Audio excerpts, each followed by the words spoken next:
Hi, folks. Those of you who don't know me, my name is Benjamin Bergen, and I'm the president of the Council of Canadian Innovators.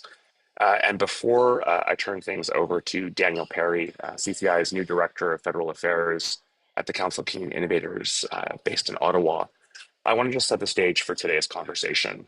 Some of you might know me from my rants on capital gains or strategic procurement, but if you're on this call, you already know that the time for complacency has passed.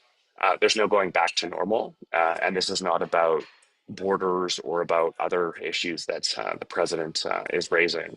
We're at economic warfare, and the way that Donald Trump has been talking about Canada and floating the idea of us being, a new state isn't just rhetoric; it's also mimetic warfare. And so, how we respond to this moment as a country, collectively coming together, really will determine our future.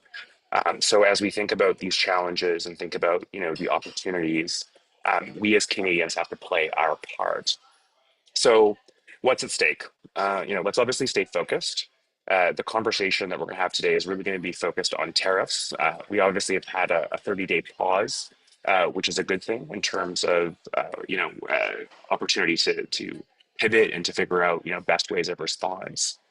But we at the Council of Canadian Innovators realize that sort of the geopolitical moment that we find ourselves in is not new, and that the Trump tariffs merely expose some of the challenges that we've been experiencing. Canada, has been economically declining for over the last 20 years. Before this Liberal government, before the Conservative government, before that. And in order for us to be able to create real opportunity, we've got to figure out how to build wealth and prosperity here in the country. So, the fact that Donald Trump has essentially risked up CUSMA, something that he signed as a real, deal for him in the U.S., means that the economic order that we find ourselves in has been transformed, and we as a country need to figure out how we respond to that. And for those of you who are joining the Council of Canadians for the first time, we really are an organization that's designed to respond to the moment that we're in. We're a business council that focuses on high growth technology companies. We focus on how do we create wealth and prosperity in the 21st century. And what makes us unique as an organization is that we don't take government funding, and we also don't take funding from foreign multinationals. So the advocacy work that we do very much focuses on domestic capacity building. So, we may disagree with other associations and groups that exist. As an example, the Business Council of Canada allows for multinationals to sit with a portfolio. So the things that it advocates for might be fundamentally different than us at the council. Those folks are good people, so I would never besmirch them in terms of the work that they do. But if Canada is going to continue into the 21st century, we really have to focus on how do we create wealth and prosperity for all and really begin to build the goods that the world wants. So CCI really has been designed over the last decade to fight for what are the opportunities and how do we as Canadians are able to kind of compete. So before I turn this over to Daniel and the conversation that they're going to have, I really want to stress some opportunities of what we as Canadians can do. So first is obviously staying engaged, letting us know which roadblocks you hit, which challenges you're experiencing will very much help us at the council be able to map out a response that we as Canadians can have in terms of finding new solutions and sort of moving forward. So yeah, if you've already reached out to us, that's awesome. But continue to consider opportunities of engagement and continue to message up if there's issues. The other thing that we're also, wanting from folks in the ecosystem is obviously getting involved around Canada's economic sovereignty. Things like CUSMA are going to be up for renegotiation, and there is a real need for debate and discussion about what that looks like. So if there are challenges or things that you're facing, reaching out to the council, reaching out to us and helping us understand what you're experiencing will allow us to respond better to the economic crisis that we find ourselves in.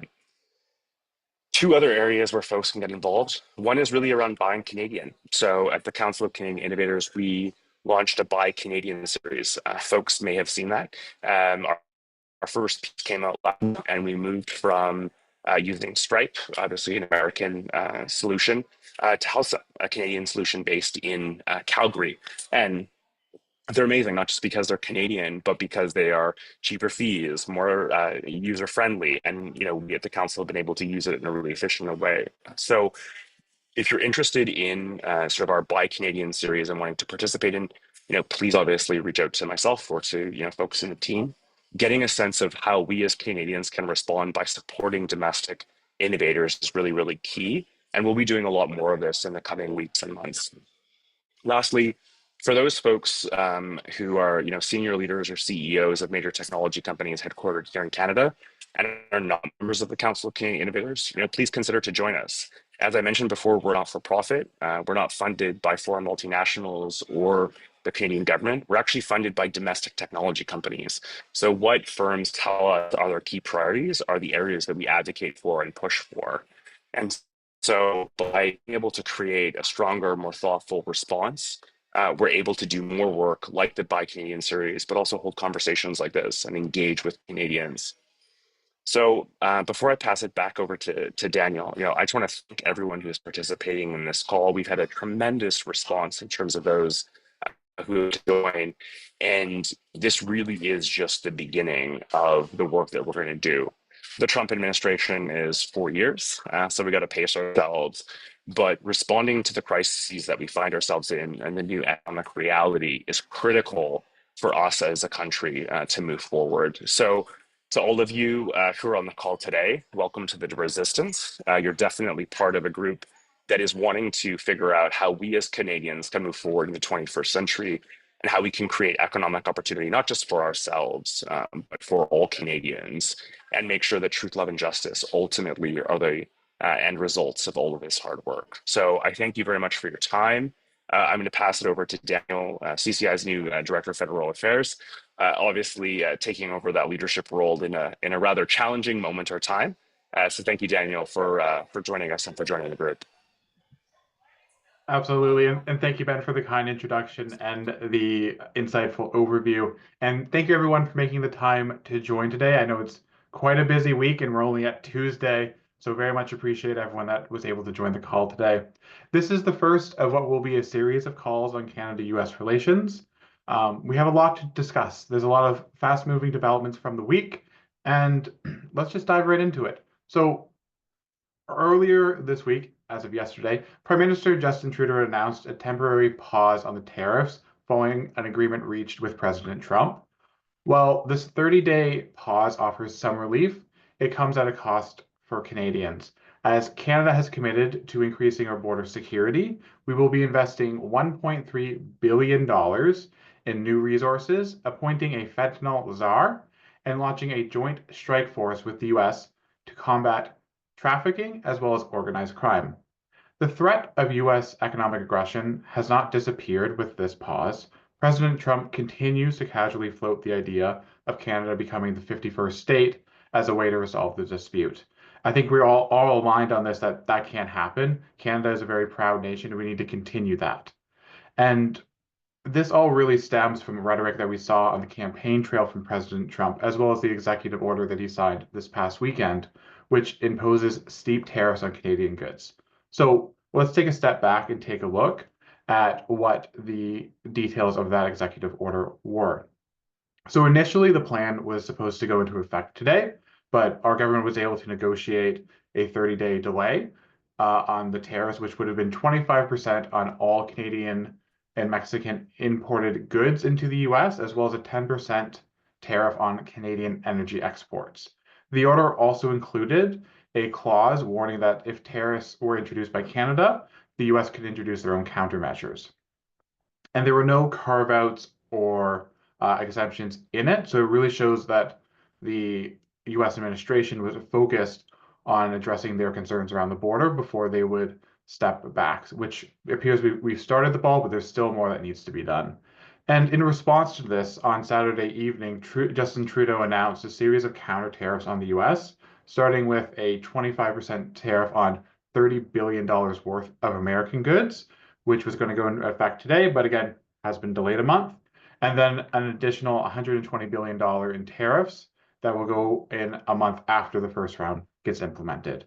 And these were targeted tariffs. So they focused on US producers of liquor, fruits, appliances, lumber, and plastics. And the message really united Canadian premiers behind this Team Canada approach we've heard so much about. And following the Prime Minister's announcement, premiers came out and launched additional measures to reduce reliance on US markets. So let's take a moment and acknowledge that this response demonstrates something powerful. And it's not just that the Sens fans were fired up for once and it felt like we were at a Leaf game when we were here in Ottawa, but there's also a unified push to protect Canadian sovereignty. And we're seeing real momentum behind ideas that CCI has been championing for years, like reducing interprovincial trade barriers, buying Canadian, and supporting our domestic innovators. But this isn't just about responding to today's crisis. It's about setting a long-term vision for Canadian economic resilience. And CCI, like Ben said, is fully engaged in this fight. We're meeting with federal officials, monitoring developments, and hosting calls like this. And we want to work together to make sure that not just our members, but all Canadians are empowered and part of Canada's economic recovery and growth. So on that note, I'd like to introduce our special guest, Aaron Fowler. Many of you know Aaron as Canada's Deputy Chief Trade Negotiator, responsible for navigating some of the most complicated trade challenges. But prior to this role, he served for 4 years as Chief Agriculture Negotiator and Director General at Agriculture Canada, and has performed a variety of executive roles at Global Affairs Canada, including Executive Director of Tariffs and Market Access, and Director and Deputy Chief Negotiator for Softwood Lumber. From 2010 to 2014, Aaron served as the Counselor for Market Access at Canada's permanent mission to the World Trade Organization in Geneva. Originally from Moncton, New Brunswick, Aaron holds a Bachelor's of Business Administration from the University of New Brunswick and a Master's of Arts in International Affairs from Carleton University. He is here today to provide us with deeper insight into the state of Canada-US trade relations and what it means for business. I welcome you to ask your questions, like Ben said in the chat, and then we will ask them as well. So please join me in welcoming Aaron. Thank you very much. I'll just do a quick mic check. Am I coming through okay? You indeed are. Excellent. Thank you very much, Daniel. Thank you, Benjamin, and thanks to everybody who took time out of their day today to join this call. Very much looking forward to the opportunity to engage with you. Je vais livrer mes commentaires en anglais parce que je comprends que c'est comme ça que vos sessions passent normalement, mais s'il y a des questions en français, je vais essayer de les répondre en français aussi.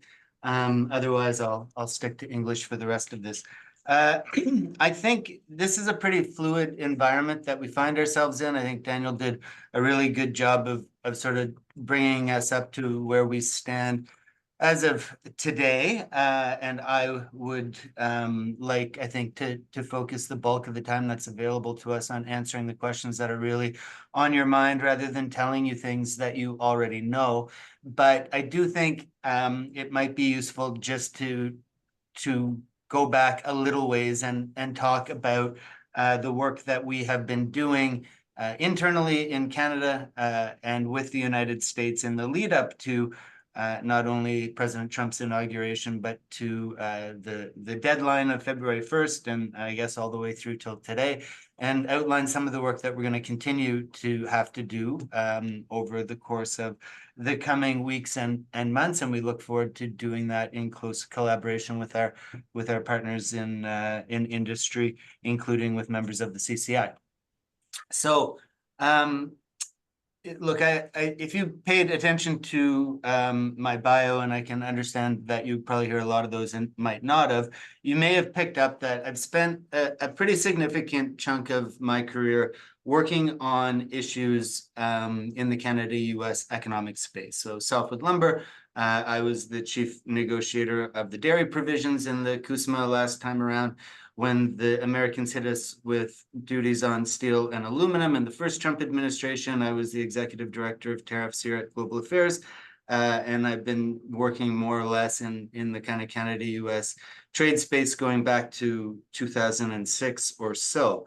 It doesn't mean that I'm kind of beyond being surprised by the nature of this relationship from time to time, but I do have a little bit of experience to draw on to inform my own impression of the situation, my own recommendations with respect to how we should move forward, but also just, I think, to kind of characterize what it is that we're really grappling with here. And while we're very happy with yesterday's announcement, I feel a lot better now than I did at 1:16 on Monday. I noticed you said it was only Tuesday.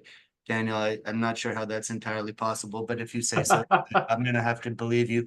But look, nobody here in Ottawa, and certainly not me, is under any illusion that we are kind of through the woods on this, right? Nor do I expect that if we navigate the next 30 days, that we will then be able to say that we're through the woods on this. In fact, I don't think that we are going to get through the woods on this for the duration of this administration because of the nature of how they like to operate, which is to create a certain amount of chaos and instability and otherwise stable systems, and then sort of see what fruit they can shake out of the trees as people adapt and respond to the uncertainty and the unpredictability and the volatility that they have injected into the system. And I think we've seen a lot of that over the last 72 hours or so. It is not a surprise to those of us who have been working in this space that we have been dealing with this type of threat from the US administration since the inauguration. I think we did a lot of work in the lead up to January 20th to put Canada in as good a position as we could be to be able to respond swiftly to at least those threats that we could have anticipated emerging, and to at least establish the structures and the processes and the mechanisms for us to work internally within the federal government with our partners in the provinces and with industry to be able to respond and turn around quickly on those issues that we may not have necessarily seen coming. It's for that reason that last summer we launched through the Canada Gazette consultations on the operation of the Canada-US-Mexico agreement in anticipation of the 6-year review that I don't think you would find a lot of people who work here at the department are prepared to put their mortgage payment down, that is in fact going to take place in the middle of 2026. I think the timing there is at least an open question. And if you read the America First trade policy memorandum that the president issued on the first day of his second administration, you will see that amongst the 23 issue areas that he has charged various US departments and agencies with reviewing and examining and assessing and analyzing and returning with recommendations on, the operation of the USMCA, as it's called in the United States, and the United States' continued participation in that agreement is one of the issues that has been tasked out to the Office of the United States Trade Representative with a deadline of April 1st. Nothing in that memorandum suggests that the timelines for a review of the agreement, which are hard baked into the agreement, have changed. It is even referred to as the 2026 review in the memorandum, but I think we would be a little bit naive if we assumed that the report that USTR tables for the president's consideration could not include the possibility of moving that review up, or frankly, foregoing the review altogether and simply entering into some kind of negotiation around the continuation of the Continental Free Trade Agreement. And frankly, to go a step further, I think we would be fooling ourselves to believe that the president considers that he needs to wait for these reports to be tabled before taking some other action that he considers to be appropriate to advance US interests as he conceives them. So we have been getting ready for a long time. I know that the CCI is aware of that because you submitted views and commentary through that Gazette notice, but that work is going to continue right up until the point when we find ourselves locked in whatever discussion we will be locked in with the United States and with Mexico.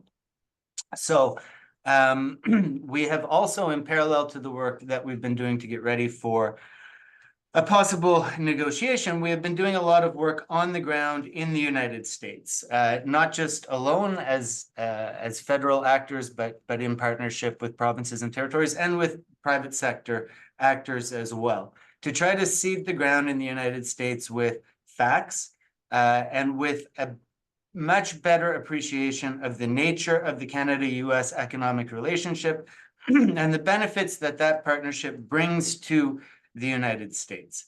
And we have been targeting that outreach not just at President Trump and his immediate circle of advisors, but at influencers, decision makers, those who may have the ear of the president, wherever we can find. That includes, obviously, those around him in Washington, but it also includes congressional leaders in the House and in the Senate. It includes state-level leaders, governors, state senators, and all the way down to the municipal and district level. The point was to, I think, anticipate some of the charges that might be leveled against us or the claims that we could expect to see made in the public sphere and to try to get out to those. And that includes like very detailed information all the way down to the district level of the number of US jobs that are sustained by Canadian direct investment into the United States, the number of US jobs that are sustained by US exports to the Canadian market. And it's pretty powerful to be able to sit down with a congressman and say, you know, you have this factory that employs 450 people in your district, while 320 of those jobs are dependent on your ability to sell things to Canada because we take about 60% of what you produce every year, or whatever the case may be. And we have an incredible team led by Ambassador Hillman in Washington and a network through our consulates across the United States who have been going out for months and months and months and trying to make that point. The corollary, of course, to that very positive story that we prefer to tell is that if you mess this up, there will be costs to bear, and those costs will not be borne exclusively by your partners north of the border. Those costs are going to come home. And quite frankly, as much as we like to think that we can really put pressure on the United States through the response that we may have to trade action, and I think we did that over the weekend, so I'm not suggesting we can't. We are well aware of the fact that any pain that the United States will feel will come primarily and in the first instance from their own economic choices. So the tariffs that President Trump had threatened to put in place on Canada and on Mexico, those are going to be bad for us, but they're going to be much worse for the Americans than anything that Canada and Mexico can do in response. And I think that's an important message for us to get out there, because if we don't make that clear, then when we take the action that the government believes, correctly, in my opinion, that it needs to take in order to protect Canadian jobs, to protect Canadian competitiveness, to protect the prosperity of Canadians in the face of this tariff threat, then we run the risk that any pain that accumulates on the US side of the border will be attributed entirely to the actions that we've taken in self-defense and not to the decisions that they themselves have taken. So this has been a really in-depth, intensive, and long-running advocacy campaign. It's not on the front pages of the newspapers. It's not necessarily happening on Fox and Friends, but it's happening in quiet conversations, hundreds and hundreds of quiet conversations that Canadian political leaders, provincial and territorial political leaders, federal officials are having with their counterparts and with the business community in the United States. And so we were hopeful that all of that work would have spared us maybe the excitement of the last 72 hours, but I don't think we were necessarily surprised by the fact that that wasn't the case. So confronted by the announcement that the president made on the 1st of February that the United States would be imposing tariffs of 25% on all Canadian imports, save energy products, which would face a reduced tariff of 10%, 25% on Mexico and 10% on the close ally of the United States, China.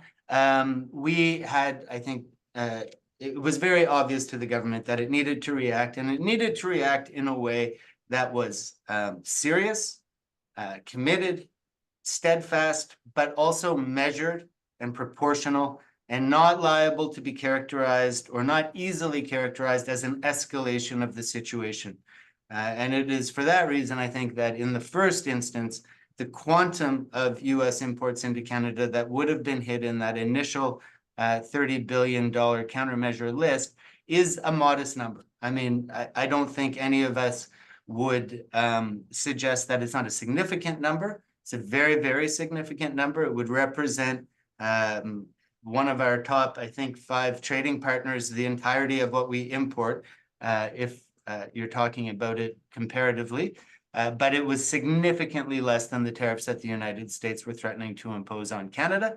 And it was targeted in a way that was intended to do a few things. First, maximize advocacy value in the United States. And that doesn't mean going after particular states, right? Like, we're not out to get Kentucky or to get Tennessee or to get Missouri. And I don't think it does Canada's cause in terms of the broader public narrative in the US much good to suggest that we're gunning for individual jurisdictions. They were designed in a way that would mobilize US voices to come out and advocate against the tariffs that the president was threatening to put on. And that means going after certain individuals, certain interests, and those interests may be kind of regionally clustered, but I think it's important how we express what we're trying to do. This is not a punitive endeavor for Canada. We're not trying to punish the United States. We are trying to protect ourselves and motivate their influencers to go out and influence the administration in a way that is beneficial to us as well as to themselves. The second thing that we were trying to do is to minimize the pain, because just as the predominance of the economic pain that was going to be felt by the United States would come from their own actions, we're well aware of the fact that the imposition of tariffs on your most important trading partner is not generally upheld as super sound economic theory, right? It's sort of required by the circumstances that confront us. But we knew that retaliation would imply a certain amount of pain for the Canadian economy, particularly in the short run as those supply chains were disrupted and as industry took the time it needed to adapt and adjust. And I don't want to minimize the significance of the overall impact that I think we would have expected. It would have been very significant indeed. But that was the nature of how the list was put together. That try to avoid self-harm aspect meant that in the first instance, we very much took a consumer-facing lens. We tried to avoid things that we felt were inputs into Canadian manufacturing, industrial inputs, capital goods. The goal was not to harm the competitiveness of Canadian companies in this market, in the North American market, or in markets around the world. But obviously, as that quantum gets bigger, and the second list, the list for which a notice of intent to apply tariffs after 21 days was published, that's $125 billion. And it includes some things that are pretty significant from the manufacturing perspective in Canada. So we are not under any illusions that there would have been no downstream impacts, but I think we tried, at least in the first instance, to try to manage these. The other benefit is that if you have a consumer-facing lens, and we're not out to get consumers, but you tend to see a more even distribution of the effects across the entirety of the economy, rather than hitting a specific sector or a specific region harder than others.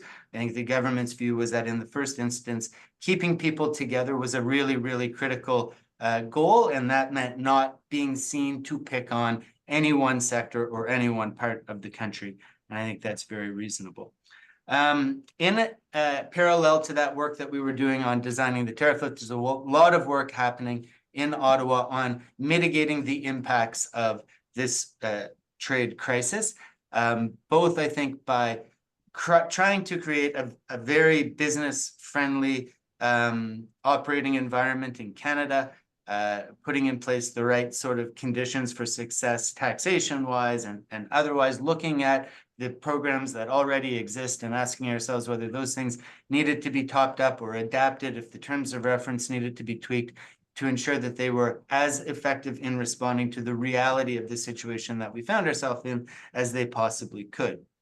Part of that mitigation strategy includes a diversification strategy, right? And we, I think, would all agree that this 30 days is great, but you have to use that time wisely. And part of using it wisely, in my opinion, is thinking about how do you reduce your reliance on the United States, both as a market and as a source of supply, and diversify those interests so that you can pivot away from this type of a crisis when it emerges again. Some of that diversification can be domestic, and I know the government is focused on that. Some of it is going to have to be international. And fortunately, Canada enjoys amongst the greatest access to global markets of any country in the world. We have a suite of think it's 15 FTAs with 50 countries that are not the United States, representing about 1.5 billion consumers around the world, and countries with GDP that accounts for about 2/3 of the world's total economic output. We're negotiating new agreements, and that access is supported by a team of about 1,000 trade commissioners that are scattered throughout, I shouldn't say scattered, they're placed very carefully throughout our network of missions abroad to support export-ready Canadian companies as they try to penetrate new markets. And so doubling down on some of this infrastructure that already exists to ensure that Canadian companies have the support they need when they need it was a part. And then the third tranche is obviously the work that is being led out of our colleagues at PCO to address interprovincial barriers to trade and to try to create a true single market within Canada. If we can't sell things to our partners to the south, then we should at least be able to sell things to our partners to the east and west. And I know that that is an effort that is strongly endorsed by our provincial and territorial partners with whom we have been working extraordinarily closely in recent weeks and months. We will continue to do that. I'm meeting my own provincial and territorial counterparts tomorrow to have this conversation. The minister and others are doing the same. So we have 30 days. The last line of the president's tweet or truth or whatever it was that he put out yesterday referred to kind of, the continuance of peace in our time, depending on the United States' ability to put in place some sort of new economic framework with Canada. I am not going to speculate as to what the president may have meant by that. I don't speculate much. When it comes to this administration, I think we know that the only thing we can predict is the ongoing unpredictability, but we've done everything we could and continue to do everything we can to ensure that we're in the best possible place to be able to advance and defend Canadian interests, regardless of the forum or the nature of the asks that the United States is prepared to bring forward. So I don't know how reassuring that will be to you. I hope it is at least a little bit reassuring, but I suspect that I'll find out when we turn to the questions. So I'll leave it there. Thank you very much. Thank you, Aaron, for the overview of all the work you're doing. It doesn't sound like you're getting much sleep, so hopefully we can wrap this up to give you some time back in that sense. But there's already a lot of questions flowing in, so thank you very much for everyone for dropping the questions, and please continue to do that. I have some questions here. One that I've been hearing a lot from members, so I'll lead off with that, and then we can kind of take it in a few different directions.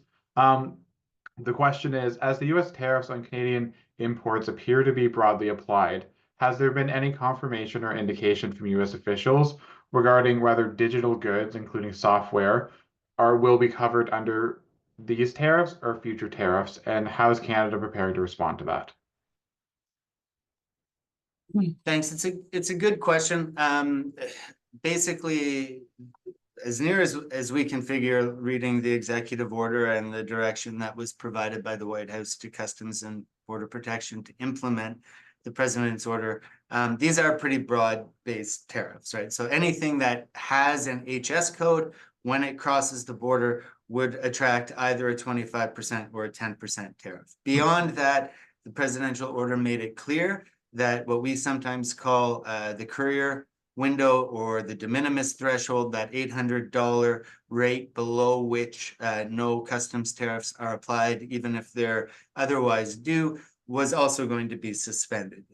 But there was nothing on the customs moratorium. So products that are delivered, like something that could be a physical product, but it's being delivered in a digital form. The US has been a longstanding proponent of the moratorium that has existed under the WTO on the application of tariffs to those goods. I don't recall, and I'm fairly confident that there was nothing in the executive order or the direction to CBP that would have revisited that particular policy of the United States, but the de minimis threshold was going to close, and anything in physical form that crosses the border would have attracted a tariff. Okay, that's very helpful. That's going to assure a lot of our members on that front. Pivoting a little bit, this question comes from Gord from Brave. We send products to the US, but we don't sell them there. We charge a fee for the services we provide through the devices we send, hardware as a service. So how do we package/document to ensure that there is no change levied on our clients as they cross the border?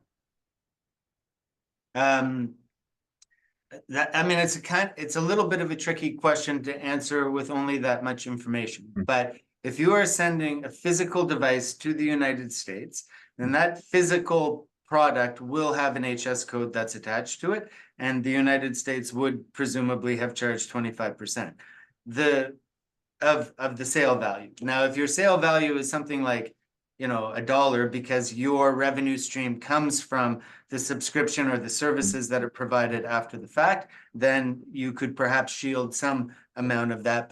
But normally, customs is instructed to verify the reported customs value of the good as it crosses the border. So I can't promise how they would have chosen to treat that. The services that are subsequently covered by that subscription service, if I've understood it right, and I'm not necessarily using the words that you did, would not be subject to tariffs because tariffs don't apply to services. They only apply to goods that cross the border. So I hope that's helpful. I would say that, when in doubt, customs brokers are really useful. Our trade commissioners can provide a degree of advice. They are not customs experts. When it comes to imports into this country, we can be much more definitive. When it comes to how CBP is going to interpret executive instructions as an agency, we can do our best assessment, but ultimately that's an administrative decision that's going to be taken in the United States and in some cases by individual border officers in the United States. That's very helpful, and it ties in well to a similar question that we have here is, do you know if business models such as product as a service could be a way for Canadian manufacturers that export to the US avoid tariffs? I think I more or less answered that to the best of my ability. I'm not sure I have a lot to add. So. That's fair. That's fair. Thought I would ask anyways.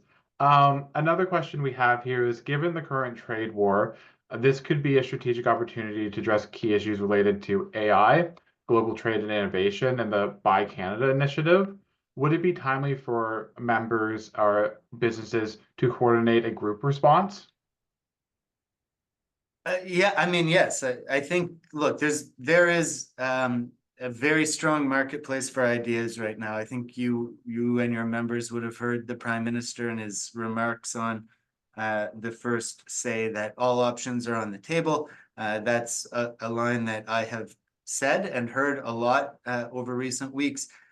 We want to be measured. We want to be proportionate. We do not want to be escalatory, but we want to be effective.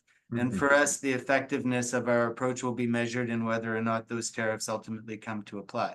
So if there are ideas that we have not thought of, then we would like that. And that includes on the mitigation side. If there are things that the Canadian government should be doing in order to more effectively mitigate the risks that are inherent in the world in which we find ourselves, please let us know. In some cases, that would be information that could be provided through a dedicated consultation. So had we gone forward with countermeasures, finance would today be consulting on that 21-day, $125 billion list and inviting other views. Global Affairs would have been running a consultation in parallel. In the absence of that, I would simply encourage you to direct your ideas and your thoughts to the department that strikes you as the most relevant to the issues that you're giving rise to. And if in doubt, you can always send them to me here at Global Affairs or to Minister Ng, Minister Joly, and we will ensure that they get distributed to our colleagues at other departments and agencies as well. That is helpful. I'll make sure to share your email very wide with everyone so they can be in touch with you as well. What is Canada's response to the potential FDIs from foreign companies that are worried about these tariffs and unsure where to invest between the US and Canada?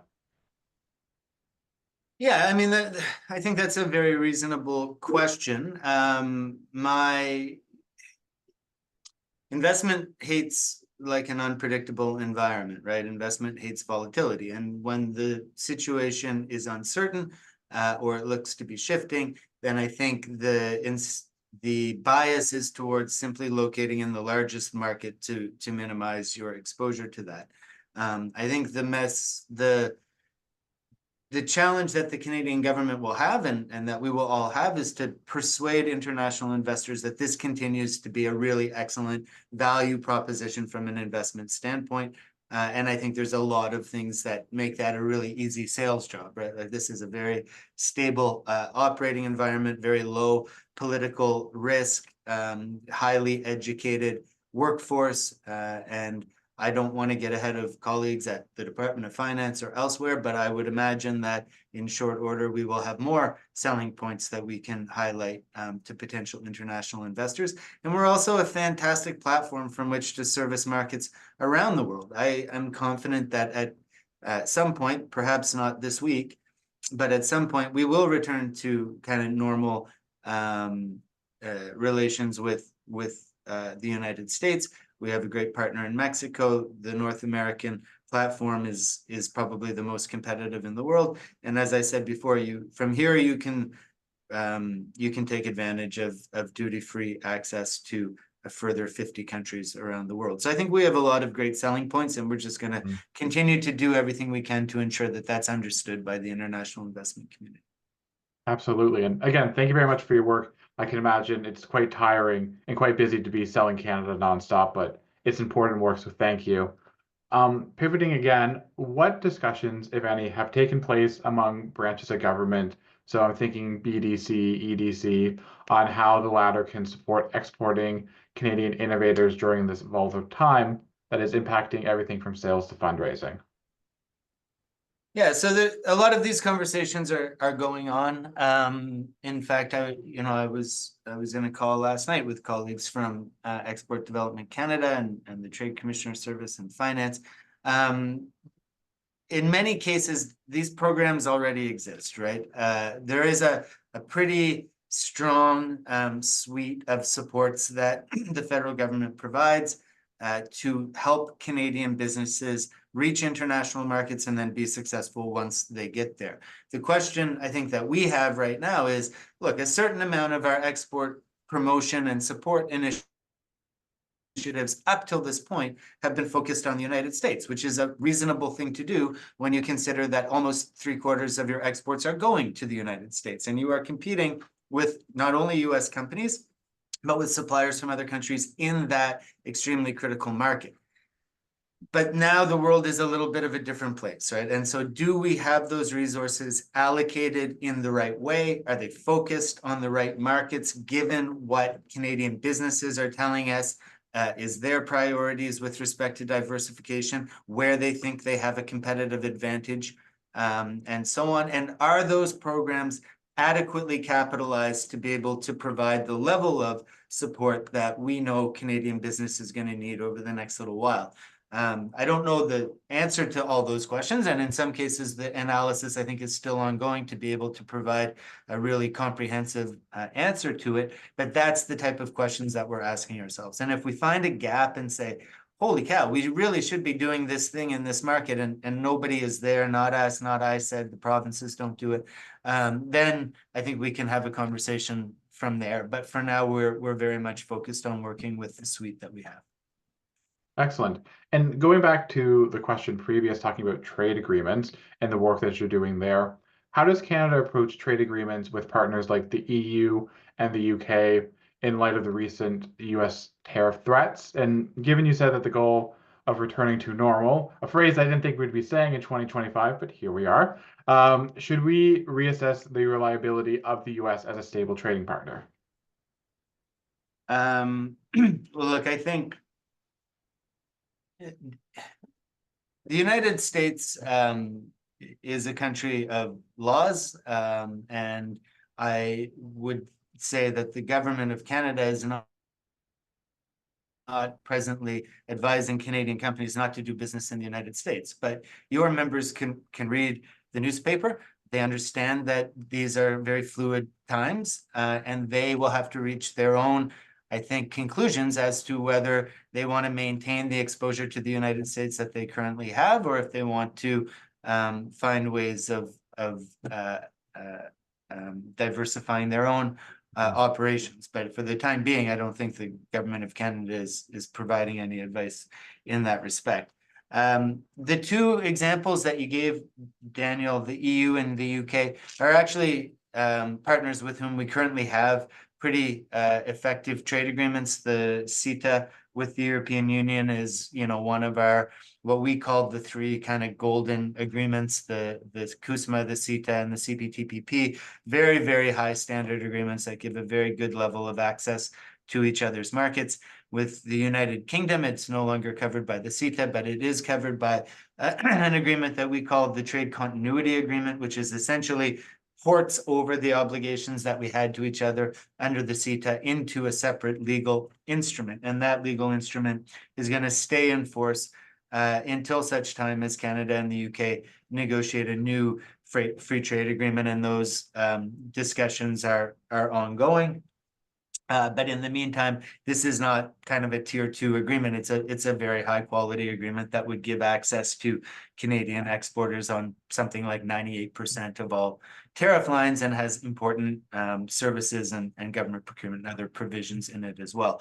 The question that I think we need to be asking ourselves as a government is, how do you continue to kind of push the boat out with respect to opening new markets for Canadian exporters? And in that respect, I think, my view is we need to be driven very much by our commercial interests. And we need to get away from the idea that every trade deal that we try to do has to build on the one that we did just before, right? We did have this sort of incrementalist mindset for quite a long time. We always wanted to get a little bit better, go a little bit further. There's nothing wrong with that, but right now I think it's about getting in, getting the access you can get, getting the best deal possible, one that's going to make a real difference for Canadian businesses that are trying to operate there. And that is a little bit revisiting the model that we use, and it's a little bit revisiting, I think, the mindset that Canadian negotiators bring with themselves to the table. That's the approach that we took recently when we concluded Comprehensive Economic Partnership Agreement with Indonesia. I was the chief negotiator for that. And that is a bit of a departure from our usual model. And I think that's the sort of questions we're going to have to ask ourselves as we sit down and talk to other countries around. Well, trade agreements seem to be a very popular question. So again, another one for you on that front. How is Canada reassessing its approach to trade agreements to ensure that they enhance, not undermine, our ability to build domestic capacity in key areas like IP technology and advanced manufacturing? And should Canada adopt a more strategic driven approach to trade rather than assuming market access alone translates into long-term prosperity? I'm giving you all the easy questions today, too, in case you're wondering. Yeah, that's a bit of a multi-parter, Daniel. So if I miss one of the parts, I'm not trying to be evasive. Well, look, every time we launch a trade negotiation, we do an awful lot of work in advance with businesses, with industry associations, with provinces, to identify the opportunities that we see in that particular market, and to try to game out some approaches to realizing those opportunities and to pulling the curtain back a little bit more for Canadian interests.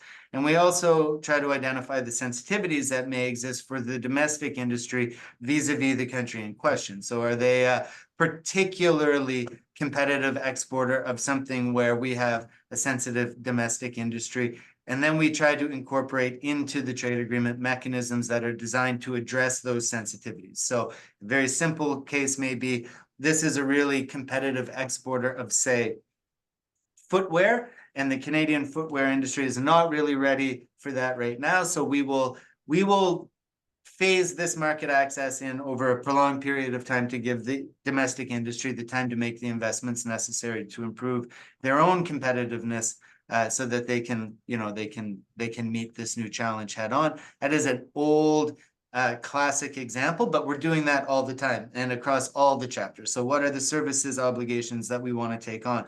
What are the exceptions that we see a need for? What's the level of government procurement access that we want to get, and so on? And in every case, this is informed by an initial and then an ongoing dialogue with the business interests implicated. And we're going to continue to do that. The rest of your question has completely escaped my mind. You knocked out most of it, so I'm going to take that. Okay. I'll give you a break on the trade agreements for a few minutes as we're heading into the last 10 minutes. and pivot a little bit to this question here. Is there any chance that Canada will announce increased scrutiny or restrictions on acquisitions of Canadian companies by US companies that would make it harder for Canadian companies to raise money?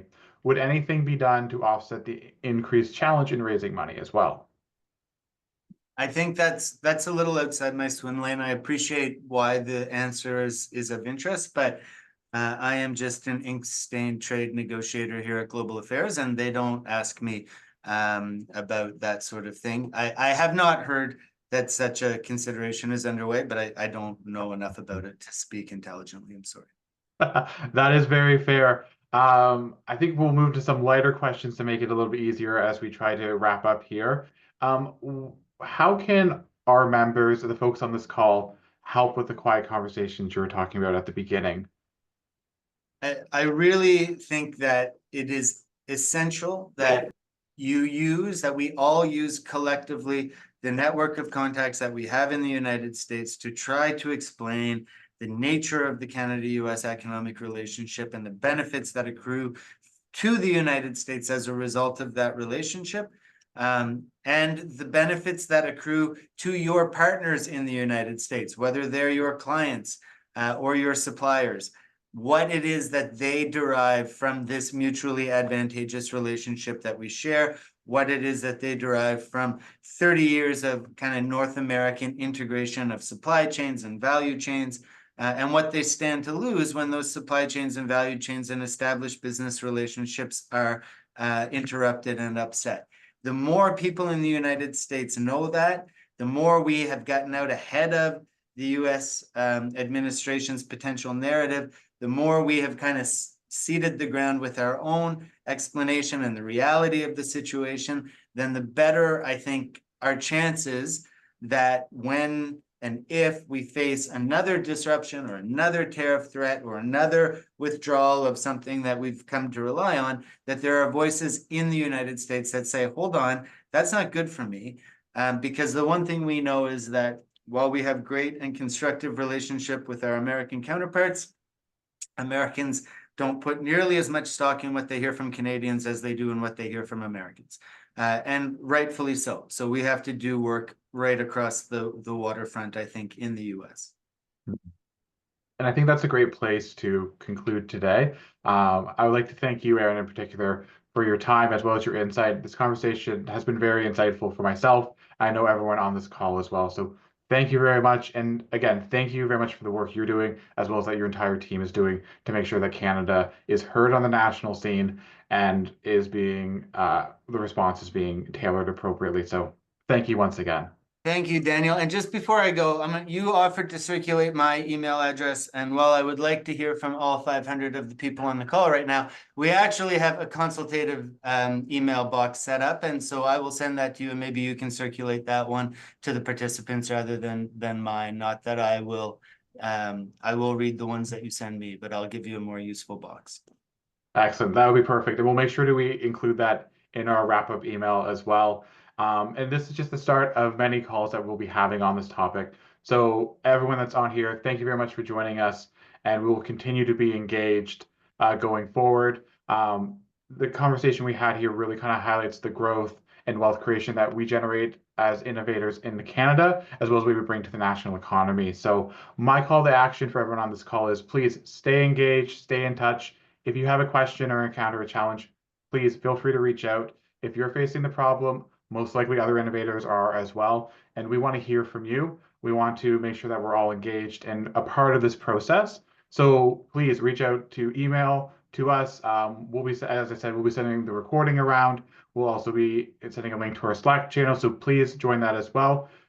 Your voice is needed at the table. So please come, bring your ideas, bring your questions. And we're looking forward to hosting more of these. So to conclude, thank you again, Aaron, for speaking today. And thank you to the CCI team, Gabby, Ben, Patrick, and James, for making this possible. And I look forward to everyone's calls and staying connected. Together, we can build a strong and more competitive Canada. Thank you, everyone, and have a great day. Thank you.